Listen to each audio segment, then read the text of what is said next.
So मेरो एउटा question है, तपाईँलाई यस्तो किन लाग्छ कि तपाईँ नेपाल बसेर केही गर्न सक्नु हुँदैन? त्यस्तो गाह्रो छ र तपाईँको लागि नेपाल? गाह्रो छ नि दाइ, साह्रै गाह्रो छ नि। मान्छे मरिरहेछ, हेल्प चाहिरहेछ, म कहाँ जाउँ दाइ? कसरी जाउँ? बिल्डिङ सानो छ, त्यत्रो ट्राफिक छ, म कसरी कहाँ जाने? बसमा गयो भने आधा 1 घन्टा एक्स्ट्रा लाग्छ कि, मान्छे मरिसक्यो हुन्छ कि होइन। अब उडेर कसरी जाउँ दाइ? एउटा बिल्डिङदेखि अर्को बिल्डिङ जा सानो कि दाइ, ल हाने रे, मैले यहाँबाट वेब हाने है, वेब दिएँ चिप्क्यो, म उड्न खोजेँ नि भुइँमा लत्रिहालेँ कि दाइ। छैन कि सानो कि बिल्डिङ। अब गर्लफ्रेन्ड रिसाइदिन्छे, गर्लफ्रेन्ड एउटा केटीको हेल्प गरेँ अस्ति है, आई थिङ्क लास्ट विकको कुरा हो है। मैले एउटा केटीको हेल्प गरेँ, रिसाइदिएँ के, केटी नै पाउँछस् रे, केटी नै पाउँछस् रे। केटाको पनि त हेल्प गरेको छु दाइ, केटाको पनि त हेल्प गरेको हुन्छ होइन, देख्दिनँ क्या त्यति बेला देख्दिनँ के होइन। अब हेल्प गरौँ भने कसरी गरौँ होइन।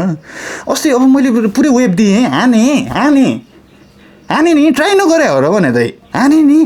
अब त्यहाँ कसको बिल्डिङको झ्याल खुल्दै रहेछ, भित्र किचनमा गयो थियो, यस्तो तान्छु होइन दाइ, दाल पकाइरहेको रहेछ, पुरै त्यो तानेर आयो नि त प्रेसर कुकर समेत, पुरै त्यो शरीरभरि दाल के दाइ।